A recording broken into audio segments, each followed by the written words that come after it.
Hi, I'm Cliff Doyle. Thanks for tuning in to 10 Minutes with Boston Chris podcast.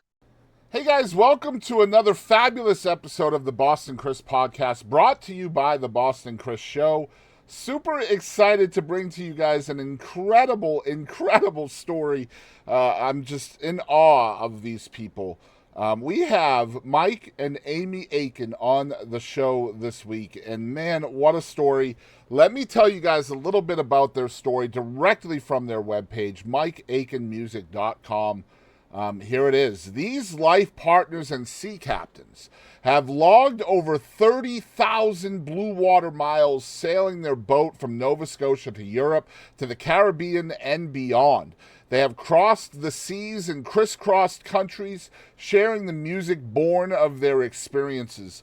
Mike's original songs and stories are a celebration of the independent spirit found in the characters that they've encountered. On stage, Mike's earthy voice and masterful work on assorted guitars are perfectly matched by Amy's open heart, sweet harmonies, and tasty percussion and drums. Whether performing as a duo, trio, or full band, with or without video display, the Aikens have a way of turning audiences into friends and performance venues into their own back porch. Together, they have produced 7 nationally and internationally recognized albums and appeared in concert venues, clubs, and festivals across North America and Europe. Recognizing the need to pay back and pass the music on, in 2005, Mike and Amy founded the Aiken and Friends Fest benefiting music education.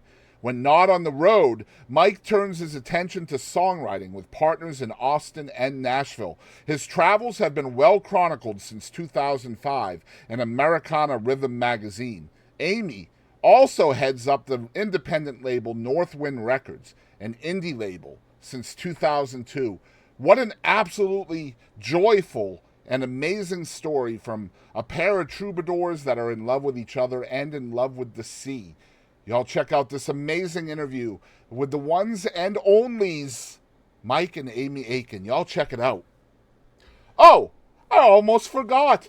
You guys can also find a live performance of their brand new single that released earlier today at the end of the episode. The song is called Flew Away. Y'all make sure you check that out. It's at the very end of the episode. Just an amazing song. We talk about the song, how it came to be, and make sure you guys are streaming it on all your favorite music platforms. Check out the video on YouTube. Get all that information in the description down below. And now, let's get into this amazing conversation with Mike and Amy Aiken. Hey guys, welcome to another awesome episode of the Boston Chris podcast. We have an amazing guest with us today and an incredible story. We have Mike and Amy, the Aikens, live on the show here. How are you guys doing today? Boston Chris, really how good, are you? Chris. Really good. Thanks for having us. So we've had some technical difficulties. We're learning. I'm still learning Discord and things like that too. But we finally got it figured out, and we're ready to bring y'all an incredible story. Now, to break the ice a little bit, my first question every episode is, what is y'all's favorite drinks right now? What are y'all drinking? Alcoholic or non? Completely up to you what your answer is. You mean right this instant, or just favorite drink in general? Just either one. Yeah, okay. Well, Depends on the time of the day. it's the time of the day, and we've sailed a lot of places in the world, and it lived a lot of places. So sometimes it is what's really good and inexpensive wherever we are. So we were in Spain and France. Well, we were drinking a lot of wine over there. Yep. When we were based out of Antigua, well, rum seemed to be the drink of the day, and But to answer the man's question, bourbon. Answer the man's question. Bourbon. The answer is bourbon. You can't go wrong with that. That's 2 interviews in a row where bourbon was the correct answer. We might just have to. Now, can I tell you a really quick story on Sure, bourbon? please do. Yeah, please do. a quick Okay. story. So I have a particular little favorite that you can't find around Nashville, even though it's in Kentucky. You can't find it in the States hardly. It's not super expensive, but I particularly like it. Well, you go to France, it's on every grocery store shelf for cheaper than you can buy it in the States. What's with that? So you keep the boat stocked up on that, right? Whenever you go to France. Yeah, she's stocked up. Yeah, smart. So let's get into the musical story and the story of y'all as well, non-musically. So first question, where did y'all grow up? I'd love to hear that story of where y'all are from, and kind of tell us about some of your earliest musical memories and even influences. Well, Amy, you want to go go first? first? Yeah, fire away. Fire away? Okay. Grew up outside, very rural, outside of Buffalo, New York. Okay. Yeah, little rural, more cows than people. People think of New York State and they think of New York City, but really the western end of the state is pretty rural area, nice area. A nice area during the summer, at any rate. The winters get a little long in the snow belt. Music was all sorts. I had an older brother who at one point, when I was really young, came and gave me 3 albums. And that's probably my earliest. And he gave me a Rolling Stones album. He gave me a Peter Palmieri album, and he gave me a Mothers of Invention album. Oh, And he said, if you listen to these, you're going to have a good start. And I was, pretty young when he did that, but I never forgot it. So, Amy? All right. Well, yeah, I'm from the San Francisco Bay Area, and my, influences certainly were Eagles, Grateful Dead, Doobie Brothers, and all. But similarly, my sisters, who were left home a lot earlier because they're much older, left behind the band. They left behind Chicago and Boston. So those were albums that I grew up and listened to intensively because that's what you did. You put your headphones on and you sang along and you listened closely. So those were probably my picks. I think as an interviewer, it's always interesting to find out what somebody's first inclinations were musically, because you can almost always kind of point a light or an arrow between now and then and really be able to tell a story that makes sense in between there. But just a quick story about Buffalo. Right. You talk about upstate New York and how it's not anything like urban areas. As somebody who's lived in Texas for 20-something years, sometimes when I would drive up north, I would go up through Ohio and Pennsylvania and end up through Buffalo just because it's a prettier drive than going up through the northeastern cities. And I always made the joke to people down here in the South, Mike, you'll appreciate this. When you get to Buffalo, before you get to Buffalo, everybody drives normally. I call it Southern driving. And then as soon as you drive through Buffalo and you're on I-90 East, on the other side of Buffalo, traveling towards Syracuse and Albany that way. yeah. You're not Southern driving anymore. Everything has become serious at that point, and That's the truth. I'm telling you right now, Buffalo is the cutoff for that. I don't know why, but I've seen it every single time. I'll be driving through Buffalo. I'll tell everybody in the car, y'all buckle up. It's about to get real. And that's just Buffalo. So how did y'all I meet? think you're right. How do we meet, Amy? How did we meet? Well, I went to school at Cornell in the Finger Lakes area, and my first job was over in the Buffalo area. So I was looking for, well, all right, we're going to get real here. I was looking for a place to live, coming from an old farmhouse, a bunch of acreage, a bunch of chickens, all my friends, it was a very organic type of existence. And so I didn't really want to be in an apartment complex, so I was looking for a place to live. Well, turned out that Michael had an apartment available in a place where I could have it all to myself, so that worked out great. So he was my landlord for a very short time.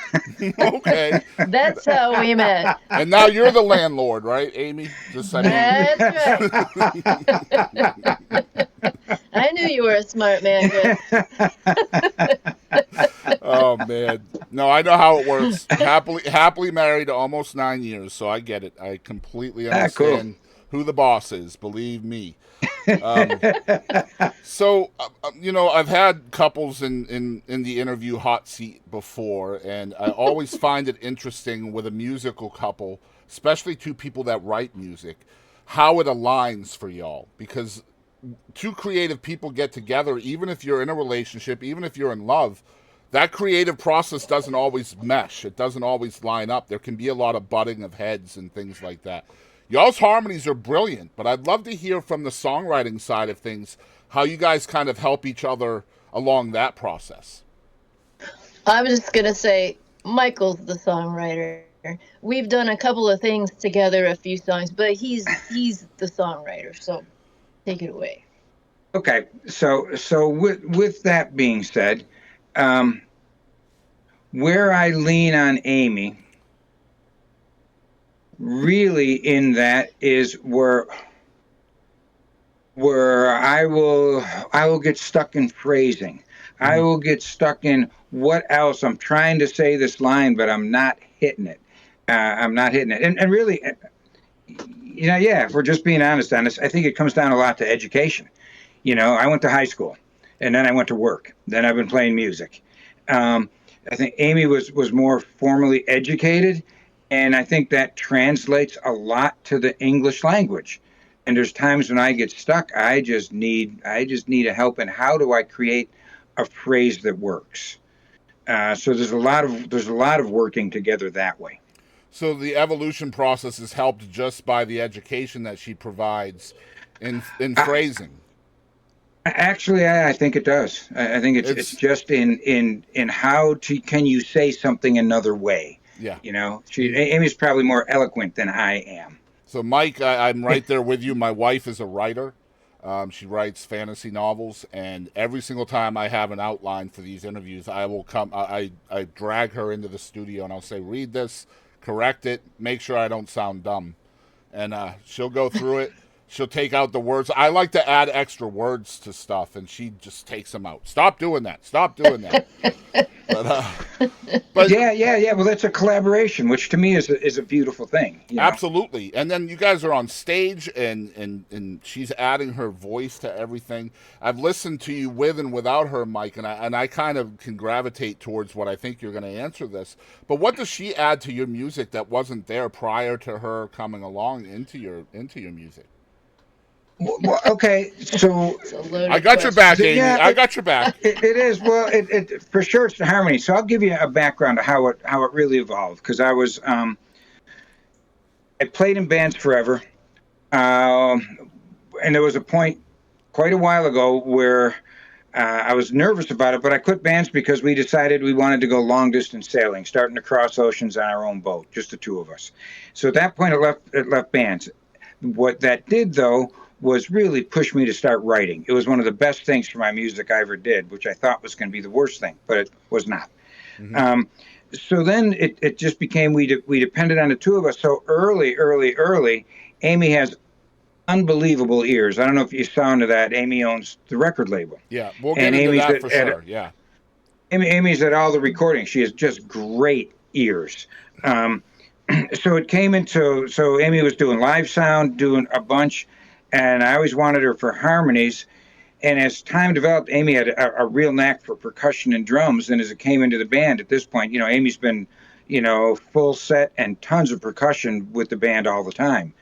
So it really is a leaning on, she knows, and I've played with a lot of drummers, Amy knows how to back up a singer. She knows how to not point the light at her and say, I'm going to fill every hole that comes up. I'm going to do this. She knows how to back up a singer. She listens, she knows from watching me write, she knows what the lyrics are about, and she knows how to do that. And there are not many drummers that can do that. Yeah. Oh, I agree. And it's funny how many musicians, artists, songwriters, all of the above come from the world of percussion. It really is truly fascinating how many people come from the drumming background. You talked about sailing the world, but we're definitely going to talk about that. When Cliff came to me with your story, I was like, he's like, you interested in two people that sail the world and play their songs all over the place? And I'm like, duh. I was like, yeah, Cliff, I can probably tell that story. But anyway, before we get into that, Mike, I'm really interested in your background, because you have kind of been self-proclaimed as somebody who started in kind of harder type music with rock and roll and things like that. And over the course of your career, whether it's your life experiences or where you found yourself at any given moment, your music has kind of taken on more of a toned down effect. I don't know if it's because of the older you got or your life experiences or whatever, but from rock and roll to bluegrass to country to roots to folk, Tell us about what that was like, going from hard to kind of toned down. Well, as a kid, everybody wanted to be, guitar player. I'll put it. Everybody wanted to be Clapton and Hendrix and all those folks. Well, that's where the girls were at, Mike, right? That's where the girls were at. Yeah. So you're playing it, and then there was a point where I just got tired. I liked playing it. I was playing cover bands, paying the bills, all that. I got tired of it. So on my own, there's a point where I put away all my electric gear. I said, I'm not the one playing anymore. I need to learn how to get better. And then I picked up Dobro's acoustic guitars, mandolin, and just dove into bluegrass. Not so much that I thought bluegrass for me was the end all music, Right. but I really respected the talent that was happening with no other implements going on. So that became a big influence in what I played, and I took a lot of technique out of that and put it back, and slowly I came back into electric. I think part of what happened is I could respect both, but moving on the boat, there was only so much room for gear. Mm-hmm. So I ended up with an acoustic guitar in my hand all the time because it would work. Although I carried a little battery amp and an electric guitar with us all the time too. But it was just sort of a meld into appreciating that music. And you need somebody like the band who does both. There's Levon with, playing an amazing mandolin player, plays different than bluegrass players. Mm-hmm. And Robbie Robertson that's like just killing it on that Telecaster. I really was drawn to that sort of merging of the two. Well, part of it was in our travels to be able to play live. It was going to be a singer-songwriter or a duo, because that's kind of what we had. We couldn't have a whole band in Antigua, for example. And so logistics played a huge role in that as well, just being able to what you could do rather than what you would do, right? Yeah, it did. Right. Yeah, and the evolution. So did that change the songwriting process also? It did. It did. Actually, I didn't believe in myself as a writer. I hired and trained the guy that took my place in a band so we could go sailing. And I thought, at that point, music is just a young guy's game. And I was nervous about doing it. But when we sailed from, at that particular one was Nova Scotia to the Azores, and we got to the Azores, and I found myself sitting in with Brazilian players, international players that had sailed there. I realized my whole world, it just expanded unbelievably, more than I thought it could, and really got me psyched. And when you're doing a long distance sail with the two of us in good weather, it's 4 hours on, 4 hours off, 24 hours a day, with not much other stimulus except for the sea and handling the boat and weather and navigation. And it gives your head really some time to start thinking. And for me, that turned into writing. It turned into really realizing I had stuff I wanted to say and trying to figure out how to say it. Well, it's your career as a musician is a trip in itself, man. Just as a listener, going from one song to the next, I can almost feel the travels, honestly, and where you've been and how you got there, Well, thanks on that, because I try hard to be able to share those experiences. Yeah, I love that. Go ahead, were you going to say something else? Yeah. Well, it comes down, for me, it's been a tough one as a career and a good one. I've had publicists that go, well, we don't know where to place you. What are you? The standard method for an agent that says, take your city and build a concentric circle to do it. And I go, my city's sort of in the ocean, yep. And I have people all over the place. It's a difficult thing, but it's a great thing. We can pull into somewhere we've never been, and people know my music. Right. And it's, to me as a listener, I feel like it's bad to be in a box as an artist. And boxes don't float very long, I would imagine, right? No, they don't. They don't.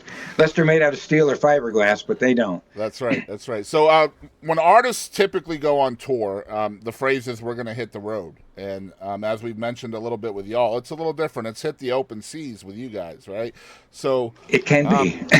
I would love to hear kind of your decision process, both of y'all, behind this endeavor, going out on the ocean and playing music. I imagine it's just a combining of two passions, right? Yeah, That is it exactly. You know, people think a lot that they go together really well. Not necessarily a lot of the time, because especially sailing, you know, it's a very slow endeavor. You're based completely on the weather. You know, it's tough. So when we go to somewhere, you know, you have to have contracts way ahead in case. Sometimes it's tough for rehearsals. The physicality doesn't go together. The mental inspiration absolutely goes together. You know, which leads into the writing. Right. And it's got to that nomadic life is always probably present as well, and that can be really cool in a musical sense as well, you know? That's how we've always lived. Yeah, absolutely. Yeah. So I'm a huge fan of the Troubadour. In fact, I used to have a show called Songbirds and Troubadours, which I loved the concept of it. But y'all are really the truest sense of that word, the troubadour. So I would love to hear, as traveling musicians, what are some of the struggles y'all have really faced? Usually I say on the road, but I guess on the sea at this point, right? Oh, well, yeah, well, as Michael started to indicate, you know, boats are slow and they're weather dependent. So it doesn't really work to schedule a gig, say, in Boston from Virginia, let's say in November. You're not going to get there by boat. Right. Probably not on time. You know, you'd have to leave in September. So, you know, that reality doesn't really work. Some of the more fun challenges were when we made landfall in Antigua and we're heading to shore to do a gig and had to load all the equipment into a dinghy and then row that to shore. That was, you know, a little precarious, but a lot of fun. What a So visual. we did Yeah, that for a yeah. while. We played the tiki hut scene. You know, coming out of Buffalo, New York. You know, I just remember clearly on a January. You know, you're in an inflatable New dinghy Year's with a Eve. little PA, all your stuff, little outboard. You know, and breaking down from the gig, going back to the boat that's at anchor in English Harbor, and it's just beautiful. You're in paradise. And I was thinking, oh, my own bandmates are loading out at 10 below, and they're falling in the ice. And I'm going, this isn't so bad at all. You know? Yeah. Yeah.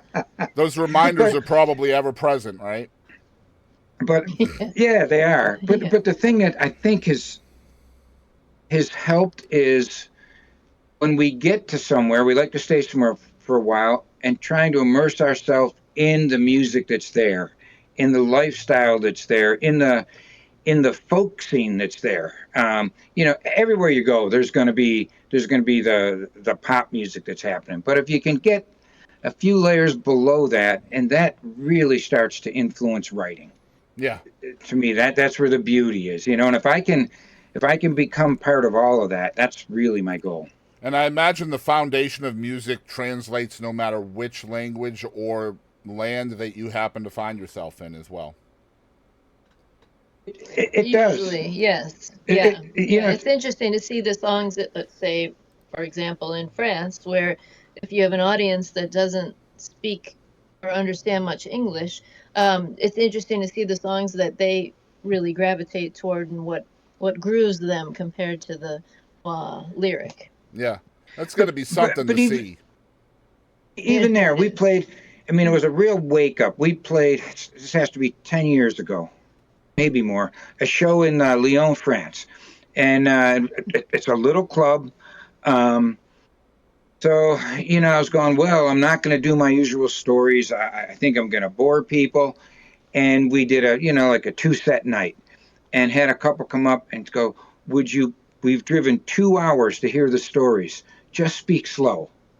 He goes, we'll probably get the story, but if you just be slow, but don't bypass the stories because you think we don't understand. And that was like a slap to the forehead. That That's was amazing. such a wake up call on how to perform in another country. I mean, that was like a big lesson. Man, well, yeah, what a great lesson to learn, and kudos to that person for even Yeah, taking the time to do that. Amazing stuff.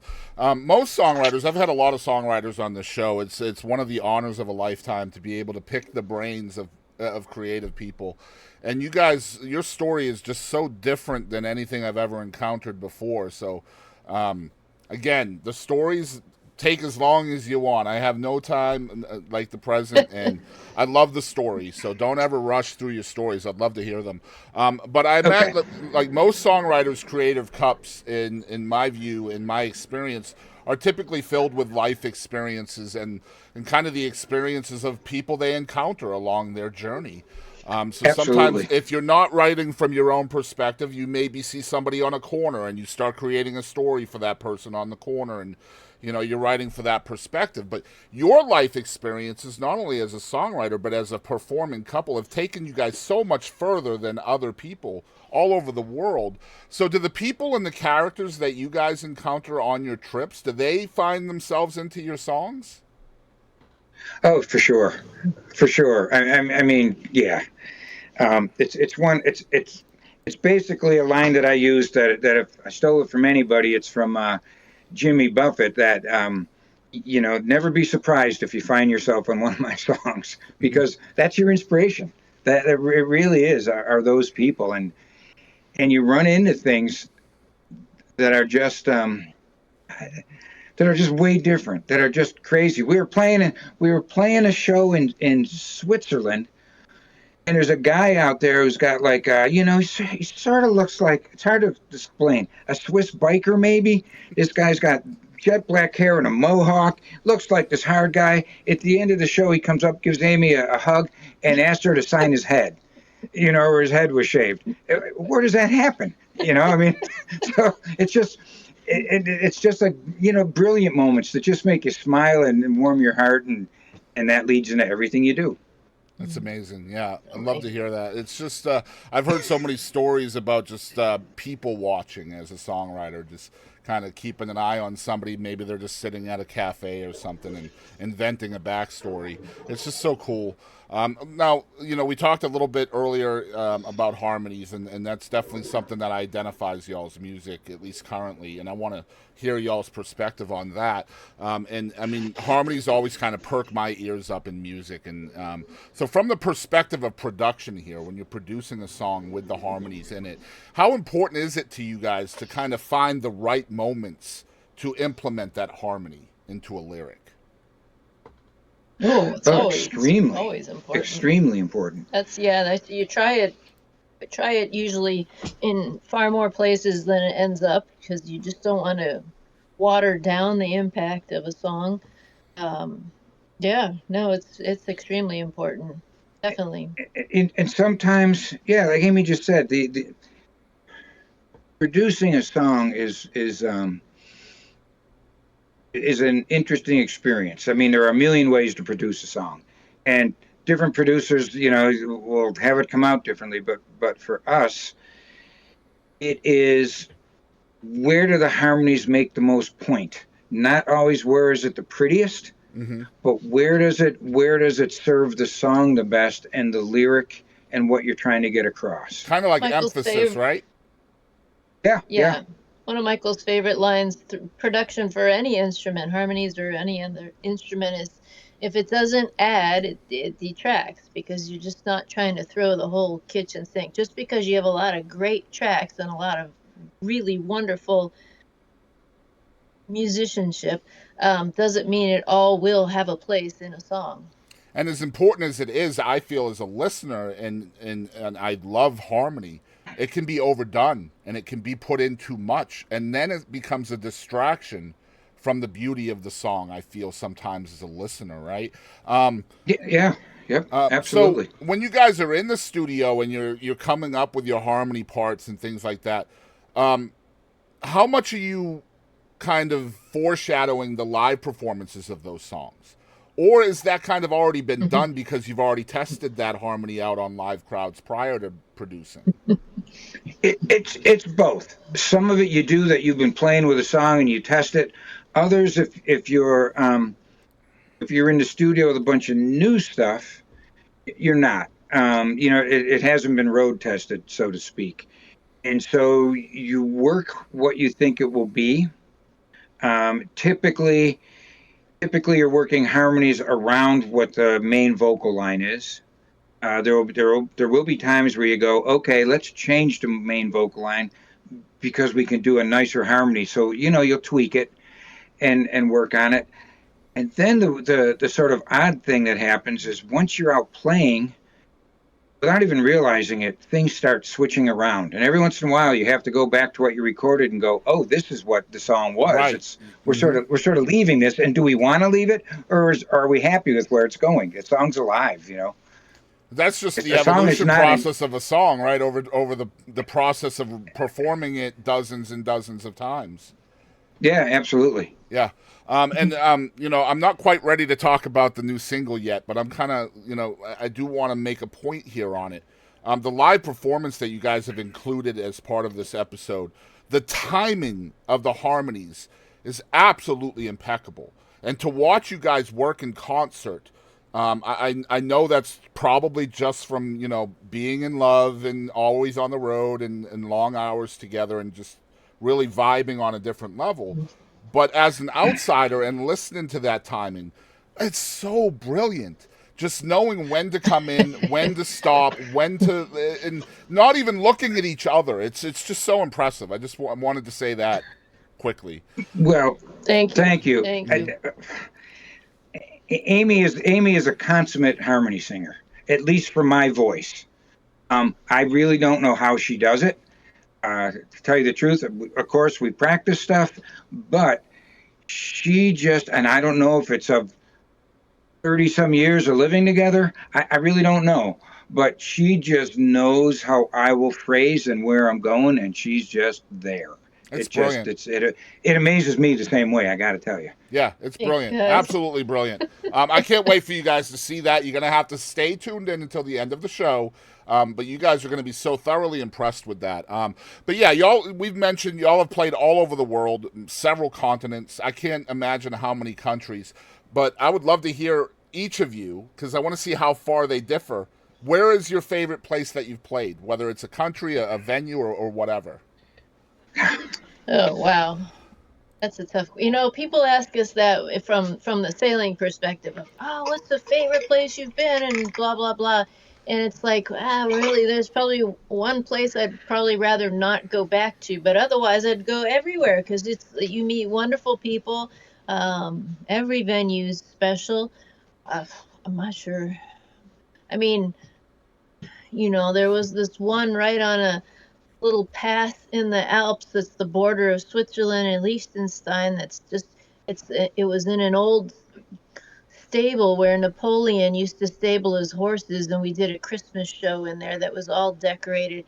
That was pretty magical. Again, the people were wonderful. It was a wonderful night, but that's not to take anything away from anywhere else, because we've had super special times at a small farmhouse concert in East Texas. That it was just a magical night that ensued after the concert was done, and we sat around chatting with people and just had a wonderful night of exchanging stories. So, all of those come down to the people. People. Well, Look at the Shaolin Lu. That was an amazing night. So, I mean, yeah, I'm not. Well, I guess I can't answer. It's a tough one. One for you me. You did answer though. You did. Well, one for me that was, and I tell stories about it in about every show. We were 1,000 miles off the coast of the U.S. and about 2,000 miles heading to Europe, off the coast of Europe. We left from Canada, from Halifax, and at one point we found ourselves surrounded by a pod of whales. It was unbelievable, unbelievable. And these whales were breaching all around us. I was so excited. I went and I had a little battery operated amplifier that I strapped to the mast, hoping that any vibration would go down through the mast through the keel into the water. Wow. Plugged in an old Gibson Les G electric guitar and stood at the rail and sang to the whales for 2 hours. And it gives me goosebumps just telling you the story. I mean, it was when you have a mammal, there's no land around. You have a mammal, warm blooded, air breathing, and it's half again the length of your boat. It comes alongside and rolls and looks at you with this giant eye. And I mean, it doesn't look at you, it looks into your soul. And you look down, I go, oh man, that was just an amazing moment in my life that I try to tell the story and share to people that will never get the chance to experience something like that. I bet you none of them were checking their phones either. No, they weren't. that was just like, that was just pure magic. Yeah, that's an incredible show. Golly, man, that's awesome. That's probably going to be one of our sneak peeks. That story, just so you know. Just a great story. But Mike, you do have a great love for songwriting, as we've talked about already in the show, and I feel like one of the biggest, I don't want to say validations, but kind of one of the biggest things you can receive as a songwriter is kind of, notable or notoriety from an awards perspective. And your songwriting through the Captains and Cowboys album got a Grammy nomination. For the first round Grammy nomination. Yeah, yes. So first of all, congratulations on that. That's just thank you very much. What a huge moment. I need to hear from your perspective when you find that out. Somebody tells you for the first time, Mike, you got, nominated for a Grammy. What's that like? What's that moment like for somebody like you who spent so much time pouring your soul into the paper? It's pretty unbelievable. Yeah.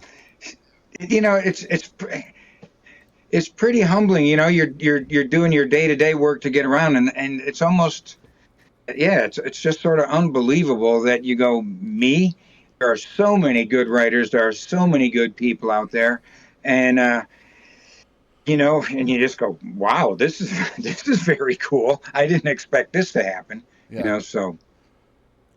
Pretty amazing. I don't imagine there's too many bigger moments than that, other than perhaps just hearing somebody sing along while you're on stage, right? I mean, just something simple like that. Yeah, there's that. We have a lot of people sing with us, but I'll tell you one other little story. I'm all about, not trying to write the pop tune. Some of them are poppier than others, but that's not. And if that happens, that's great. And hint, if anybody's listening, if you're a gigantic star and you want to buy one of my songs, call me up. But this particular night, I had written a song. I guess, about my father. It was a story about that. And it was a story about not my dad. My mother had passed. She had a long, good life. It wasn't a sad story, but we were worried about my dad. We were worried about how he was going to take it. They were together a long, long time. And it's a ballad. I played the song, and I wondered, should I play this live or not? It's pretty slow. How's this going? But I played the song, and at the end of the night, this gentleman came up to me, and he's in tears, comes up, gives me a hug, and says, "It's been 6 months since my wife passed, and nobody else has understood it. Yeah. Till I heard your song. Nobody else got it." Now, I got to say, that's a big award. Absolutely. There's Grammys, there's all that, but when you touch somebody's heart, that's a big deal for me. And that's something I say a lot on the show, a lot. If you've been paying attention to what I do, you never, ever know who's listening. You just never know.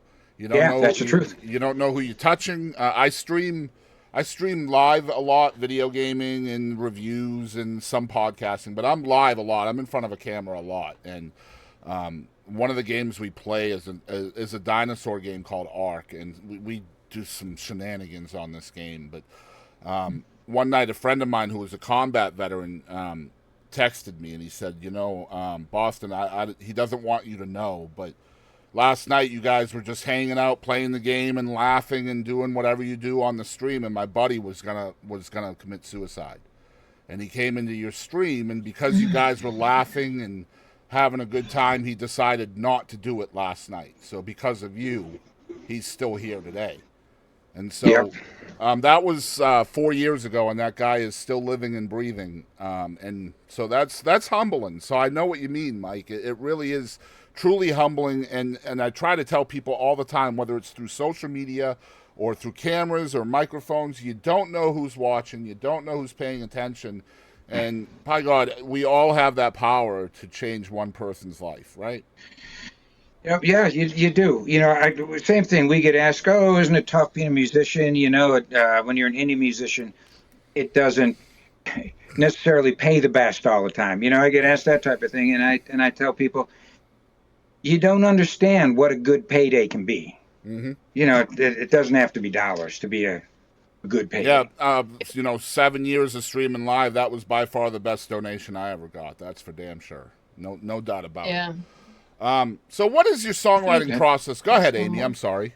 No, it was just I don't know if you want another story, but he's got another one that I thought he was gonna tell about a song called "One More Night." That I don't know if you want another one or not. Absolutely, I would love to hear it, please. I think this is a pretty cool one. All right, so our life is around boats and music and boats. Okay, so we have been also marine surveyors. Inspect boats before somebody buys it. So I get a call out of the blue, and saying, "Is this Mike Aiken?" Yes, it is. I am, Sergeant somebody, Afghanistan. Okay. I've near where you are. I'm looking at this boat. Could you come and look at it with me? Getting out of the Marines. Okay, getting out of the Marines. Could you come and look at it with me? Look at it for me. Sure. So I meet this woman, and she, in the course of the day of going over this, at one point she goes, that song of yours, "One More Night"? I said, yeah. She goes, well, I was at a point where I didn't think I could last any longer. I didn't think I was going to make it. I played that song one more night every night of my stint in Afghanistan to get me through. Wow. Yeah, that's tough. That's really tough. And again, you go, man, just what you were saying, I had no idea I was reaching somebody. So I take songwriting pretty seriously. Yeah, as well you should. Because again, just all these stories, you don't know who's listening. So let's talk about your songwriting process, because this works a lot of different ways for creative people. Some people are just a conduit and it exists just, I don't know, it's ridiculous to me as a listener that somebody can just pull something from the air and, 30 minutes later it's a song. Some people are lyrically first, some people are melodically first. What's the process like for you, Mike? It's really a blend. Different songs come at you different ways. There are some where I'll be working up a melody. I'll have something that I just really like and think this can be something, and you're trying to work into it. There are other times where you just start, that lyric and that melody starts happening. I've done a lot of songwriting seminars for people, and especially for younger folks. And I say, you see anything that is intriguing to you, take a picture of it.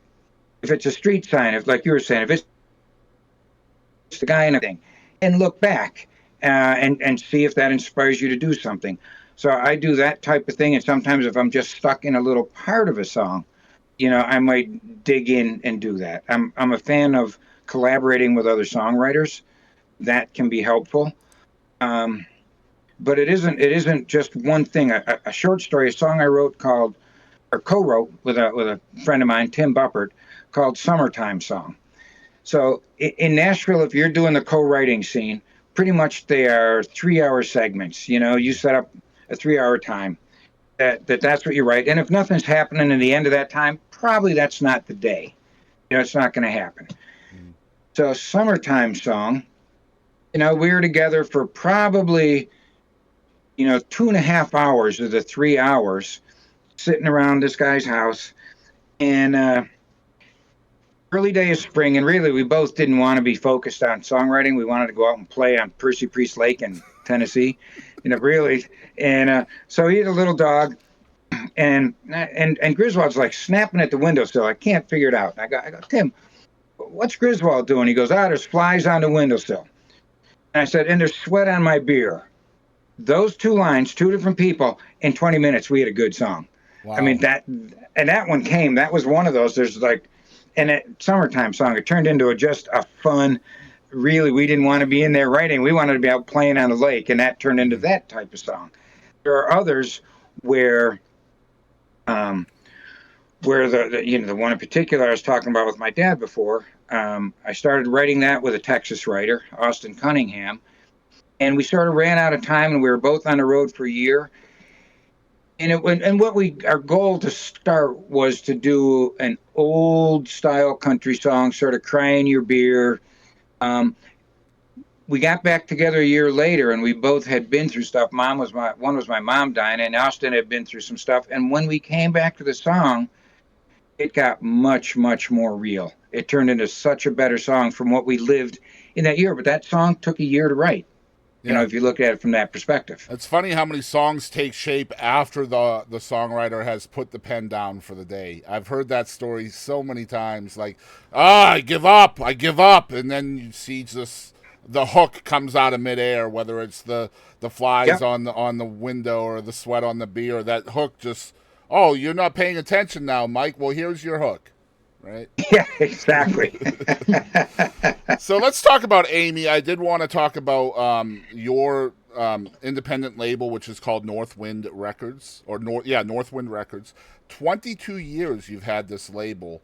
And so this is almost like the complete opposite of being a songwriter, right? Completely other end of the spectrum musically.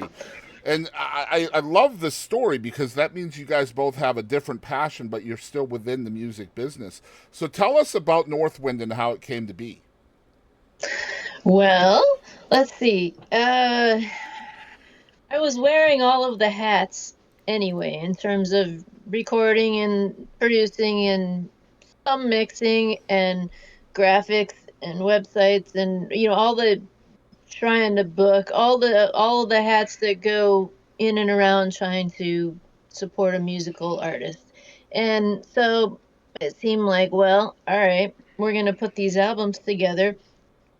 We need a label, and why not start our own? So Northwind was born out of that, primarily to support Michael's albums. Northwind's had a few other projects along the way, but that wasn't really the focus. So it's been it's just kind of organically grew in that nature. And one of the things with it was when I was younger, before I knew Amy, I was signed to a pretty good sized label that it wasn't a great experience. A bunch of money was spent starting to record. The label went out of business. The money was lost. And when we sort of came back to this together, it was, we're going to keep control. Self-invest and that's what work. We're pretty believers in ourselves and independent people. So we said, I don't see how this should change. And Amy ran with it. So Amy, you must be one of those types, much like myself, where if you need to know something, you learn it, right? I have to know how to do that, so I'm going to learn it, and that's just the way it is, right? You just go out and you learn it. Pretty much. You gotta, we need to get sound so we can both hear and speak on this interview. That's right. Exactly right. Keep plugging in there. Well, I don't know. You saw that. The songwriter backed away and Amy took over, and then it happened, Yeah, absolutely. No, I get it. And just being an independent anything, a lot of things are going to come up like that you just have to learn on the fly. If you're not good at social media, learn it. If you're not good at PR, learn it. You're not good at distribution, learn it. Because nobody else is going to do that for you, right? So that had to be kind of the I can't even think of the word for it now, but that's got to be the motivation behind that, right? Sure, and then you go through that and you learn where your preferences or your strengths are, but yet you've learned what you need in a team member, so you're better able to go find that team member for your crew. Right. And is that more or less like you know what your strengths are, what your weaknesses are, and so just self-identifying is a really good talent to have, right? Yes, well, I think you're always learning, and you're always learning new strengths and new weaknesses. And Absolutely. they may evolve, but yes, no, And, that's definitely key. You need to recognize, and we definitely share their place. Yeah, I think we complement each other well that way. Places he's stronger and I'm not, and vice versa. and as a couple, knowing, well, not necessarily, I guess the word knowing is not right. Respecting each other's expertise is probably super important for your business relationship, because you have the personal relationship, but you also have this business relationship too that's super important. And I imagine you guys have to separate that at times, right? Yeah, absolutely. Yep, yep. There's for us personally, when you go to sea, say when you're even if you're not in a storm, but if you're not in good weather, and you have, in order to be able to go to sleep when there's only two people running a boat, there's no breaks at sea. It's 24 hours a day. Um, you have to trust that person 100%. Otherwise, you can't sleep, and you need sleep because when it's your watch, you've Yeah. got to be alert. But and I think a lot of it comes from our time at sea, learning to absolutely, without a doubt, trust that other person's judgment and what's going on in the moment. That's theirs, and you have to believe in them. Yeah, and trust implicitly, right? Yep, yep. Yeah, Yeah, and definitely. so it sounds like sailing has taught you guys a lot of life lessons along the way as well, that you are applying to your relationship. That's awesome to hear, honestly. Yeah, Yeah. Mother Nature still rules. I'll tell you what, when you think, um, you get a call that you've been Grammy nominated. Well, all you have to do to get humble is take the boat sailing, because Mother Nature's going to slap you down probably in the first hour, and you're going to go, okay, I'm not a big deal. Okay, I'm Yep. just. All of a So sudden, you are a speck again. yeah, that's exactly the truth, and I like that because it's one of the things I don't like about the music business. You have to have a pretty good ego to go out there and just putting it out all the time, and you hear way more no's than you hear yeses, so you have to push. But for us, and for me, particularly, I'll speak for me, it's just so healthy to go to sea and and and be able to get away from that ego. Right. Just get away from that and just be at sea. Man, it's so funny you put it in those terms, because as a songwriter, you have to be so vulnerable to be good, right? If you aren't vulnerable, then you're not going to resonate with a listener. But then on the other side of the coin, once you're done being vulnerable, you've written the song, now you have to be absolutely tenacious to get your art out there. And Yeah, that's absolutely the opposite of being vulnerable. it is. It's hard. Yeah, you're Yeah. right. You've probably put it the best I've heard it put. Yeah, that's incredible. So we are actually recording this on August 7th, but this is coming out on a really big day. We're releasing this on August 16th. If you guys are watching out there, thank you so much for that. You guys are getting this on August 16th, and August 16th is a huge day for the Aikens. We're going to talk about that. You guys have an amazing song that is releasing today, a song and a video. They're going out simultaneously. The song is called Flew Away. We're going to be putting a live version of this as part of the episode. But tell us about the song and how this one came to be. All right, this is another one. I don't know if I should put it that way, but my father was the impetus of this, of him dying. And we talked about that other song. It was about my mother, and I'm even surprised that those events made it into my songs. But it took me a number of years before I could stand back objectively and start to write this song. And and it really was realizing how many lessons he imparted that I never realized were happening. What he did, watching him go through what he went through at the end, and he did it with as much dignity as he could, and just watching that, and then stepping back farther and going, now that's lessons to me and things I've learned and things that I've tried to impart to my daughter and things that she's trying to teach her kids. So I said it'd be interesting to try to write a song that had a little glimpse of 3 generations of parents trying to help their kids. So it started that way. So then where a big influence for mine, just an aside, I guess, was David Crosby. David Crosby, I've read all the biographies. David Crosby might have been a real tough case to his friend, but what a brilliant writer. What a brilliant guitar player. I just loved what he could evoke in a song. And I loved where he stole the open tunings from Joni Mitchell and that whole thing. He could play these beautiful big chords.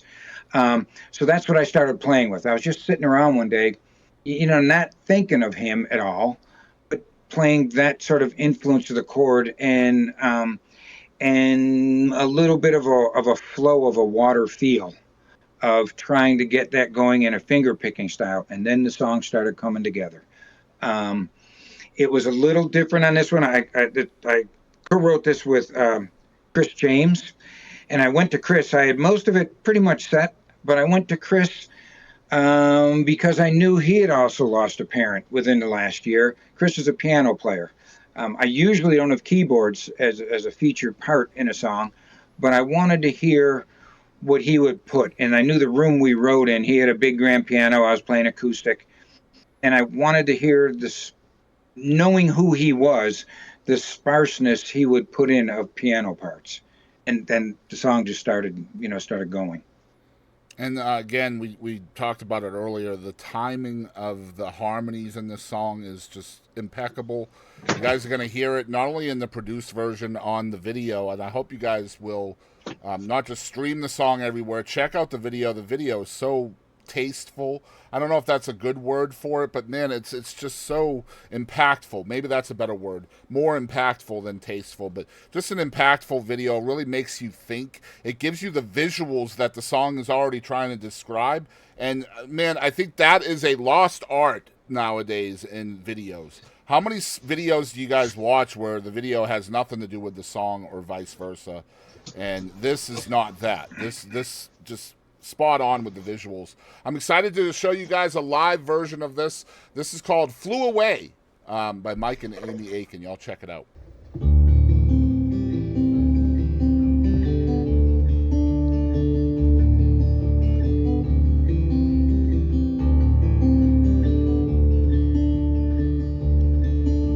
A wooden ship out on the water,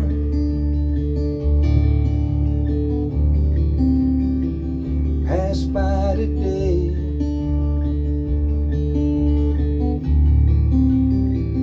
Came for my father,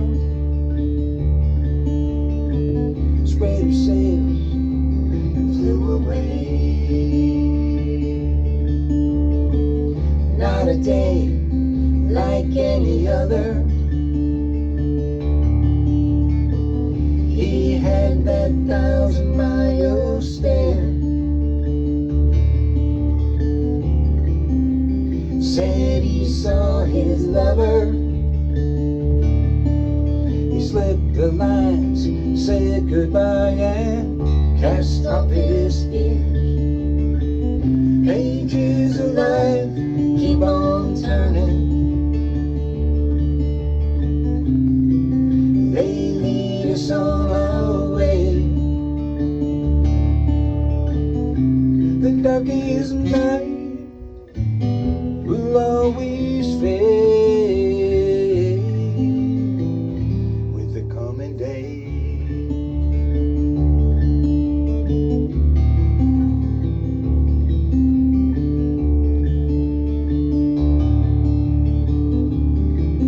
It's a struggle and a challenge. Try to teach your children right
sails, spread her sails,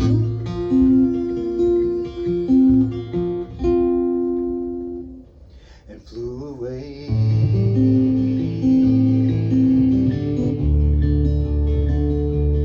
Flew away.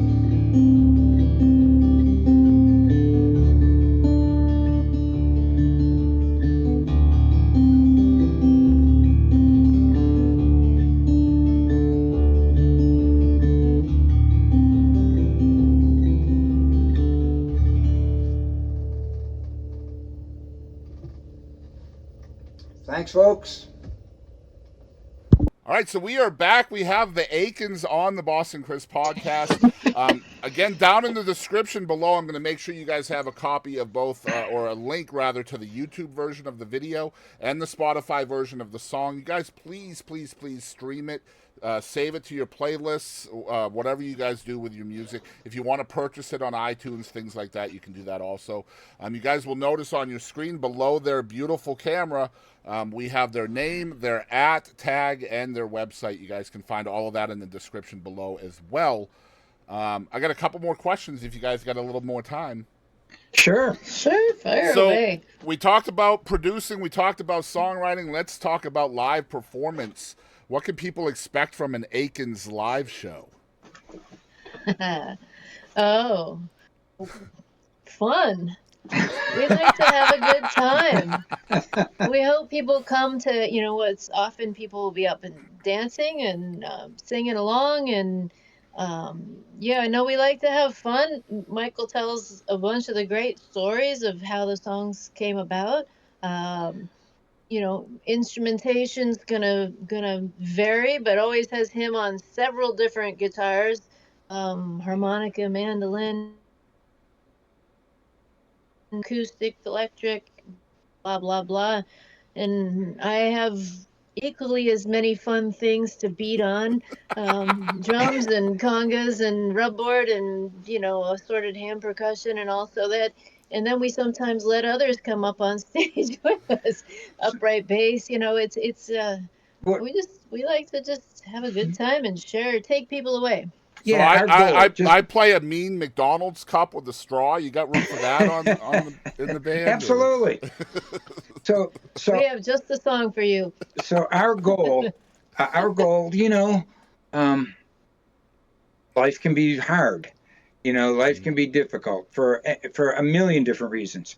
Our goal is you come to see us for 2 hours, and if you put your trust in us, we will take you away.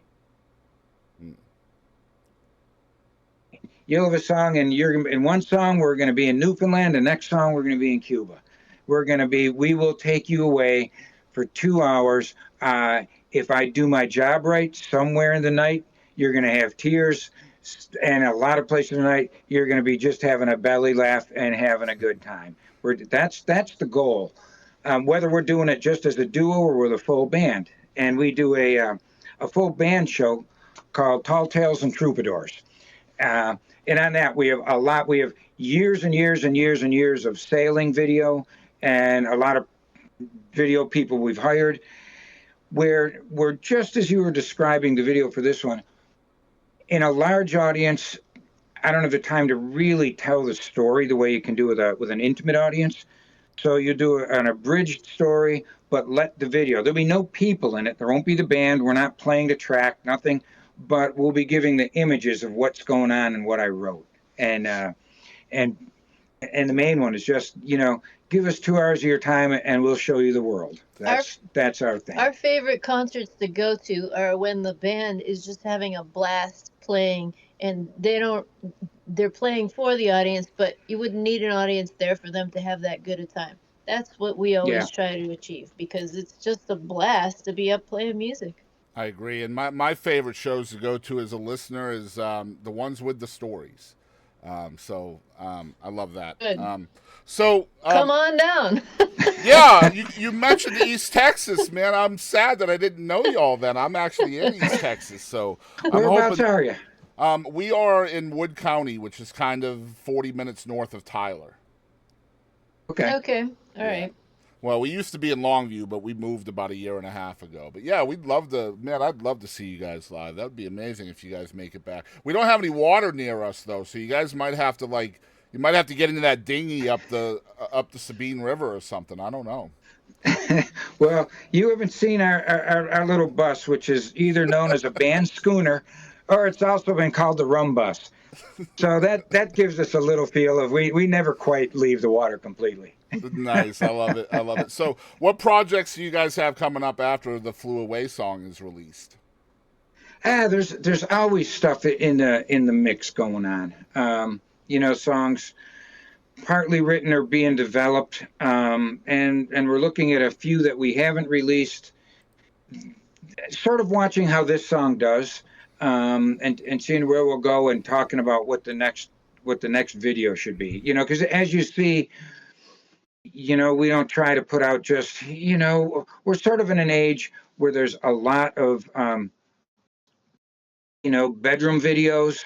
There's a lot of bedroom mixing and songs, and that's fine. I like that you don't have to go to a major studio, spend a giant money to do things, but we sort of like to keep our quality at a certain level, and it takes time and bucks to do it. And we really like doing the videos, and we have a lot of them out there. If your listeners are into that, they can go check out all kinds of them. Yeah, our YouTube channel. So we're for sure. always working on the next video, but it takes time because we want to do it well. We look at them as little mini films, and we're not just trying to. Everybody wants, put 'em out the with a thing phone. now, and I'm sure you're being hit with it. It's content. Yeah. Well, it does, and I've heard from managers, well, it doesn't have to be great. You just need new content. Well, that sort of Doesn't is very hard for me. That rubs me a little settle with wrong. us. Well, honestly, I don't have a manager, but I've been a full-time content creator since 2018. And that's prior to that, I was podcasting for 3 years too. So really, we could talk about 2015. So almost 10 years of a content creation. And I'm up to the point now where I'm releasing about 6 videos a day on YouTube. So Wow. Yeah. Oh Wow. my goodness. it's kind of nuts, though, to think about it. In when you step back and zoom out, and it's like, oh my gosh, what am I doing? But yeah, it's a tough beast to feed. I always tell the wife, I said, I'm going out to the studio, got to feed the YouTube. You know how it is. Yeah, really. Yep. Feed the monster. So this will be my last question. Hopefully, that maybe your answer will spawn another one. Who knows? But I always ask this in the vein of a professional wrestler, and it will be the hardest one you guys answer probably today. And here we go. What a setup. Here we go. Who do you think you are? Who is Mike and Amy Aiken? Whoa. Whoa. I think it goes back to our Roots in last music. CD. We were Troubadours. Yeah. That's what we do. That is really, we are music and boats and music. The world, I really do believe the world is our oyster. It's made up of tons, what is it? What percent of water? 3/4. 3/4 water. And if you can get a boat and figure out how to handle it, doesn't have to be expensive, then the world's at your hands. And that's what we've believed, and we've done. Some days easy, some days really hard. And but we really believe in ourselves, and that's who we are. Boats and music, music and boats. We try to be good humans in the middle. Kindness is effortless, right? I've been following you guys only for a couple of days on social media, and your kindness is just off the charts on Facebook. And I love people that show kindness in all veins, and you guys are definitely that. The more you travel, the more you run into, the more you see the things that have been done for us when we've stumbled in with no money, broke down in a boat. Somebody you never met before walks up, gives you their car keys, and said, do what you got to do. Go get the parts you need. The world's full of beautiful people, and we want everybody to realize that. Awesome answer. So social media, where can people follow along with the Mike and Amy experience? Where would you send them if they were asking? Well, of course, to Facebook, to X, to Instagram, YouTube for sure, because we do have a lot of really nice videos on there. And What am I forgetting? Website? By the way, my favorite the is Night website. Rider's Lament. I love that song and the video. Really, really love it. I love the vibe. of Excellent. that song. Thanks. Yeah, Thanks. Thanks. good And stuff. MikeandAmyAiken.com. That's like, I guess, the root of it. Okay, and we have Mike at Mike and Amy Aiken is the social media tag. I think across all of it, as far as I know. I believe that works. And the website will send you there as well. Down there in the description, you guys are going to find all the Aiken goodness. So make sure you go down there. You'll find their webpage. I'm going to include a link to their YouTube because she's right. They do have fabulous videos there. And honestly, we talked about the trip down Mike's career. That's where it starts, right there on YouTube. Just immerse yourself. If you're a folk music fan like I am, you'll love it there. And just make sure you have some time available. I appreciate you guys so much for coming on the show. Thank you. Boston This Chris, has been thanks great. for having us. It's Of great to course. finally see you. Yes, I'm glad we were able to fix everything. Hey, y'all, this is Pauline Reese. Thanks for tuning in to the Boston Chris Show.